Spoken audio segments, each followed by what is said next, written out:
Assalamualaikum warahmatullahi wabarakatuh. Alhamdulillah allazi faddala bi Adama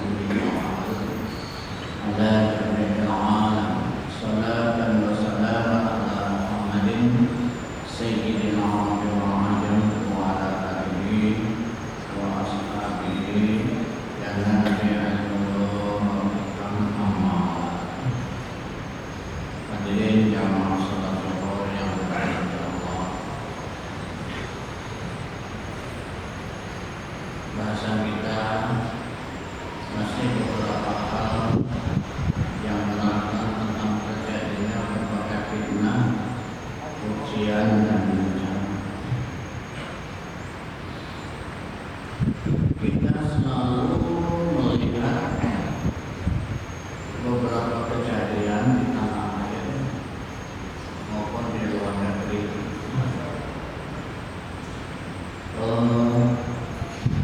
Seluas mata memandang bumi yang seharusnya bisa untuk lahan pertanian hanya tanah yang berkah. Seluas mata memandang. Kemudian terjadi bencana tanah longsor. Kemudian terjadi dengan terjadinya lubang besar. Karena di situ ada perusahaan yang menyerap air luar biasa sehingga tanah menjadi keropos.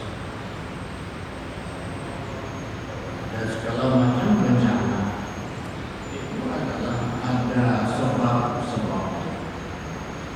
Maka dari itu sebab itu harus kita hindari, baik apa yang terjadi di dalam negeri maupun di seantero bumi ini. Hadirin yang berbahagia, sebab itu adalah salah satu hadis di antaranya mengganzakan terjadinya perbuatan-perbuatan kecil yang sudah tidak ada rasa malu. Itu di antaranya. Kemudian pengaruh-pengaruh wanita terhadap laki-laki. Wanita itu seharusnya patuh terutama di tingkat kalangan keluarga. Ar-rijalu qawwamuna 'alan nisa. Jadi laki-laki itu adalah pemimpin atas perempuan. Pemimpin sama ada di tingkat rumah tangga. Adapun pemimpin-pemimpin yang lain mungkin perlu bahasa lebih tajam. Bagaimana dengan gubernur perempuan, bupati perempuan, anggota dewan perempuan, semua itu perempuan. Tapi mungkin perlu bahasa lebih tajam supaya tidak tergolong barangnya pengaruh wanita.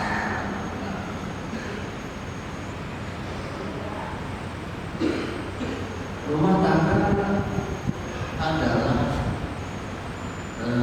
cikal bakal masyarakat. Dari 10 rumah tangga ada suami, ada istri. Istri itu dibawakan menteri dalam negerinya.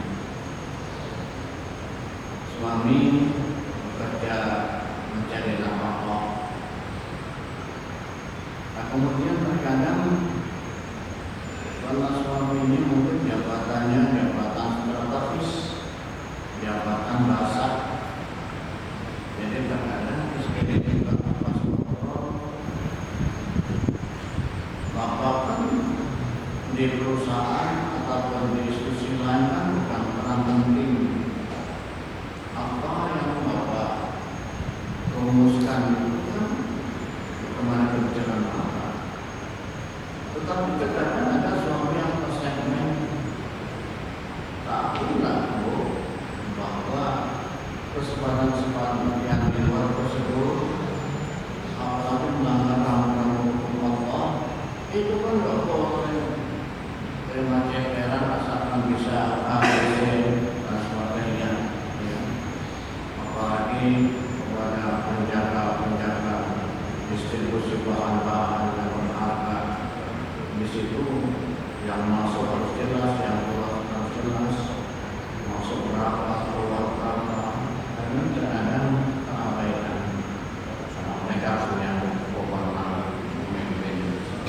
perusahaan sumbang.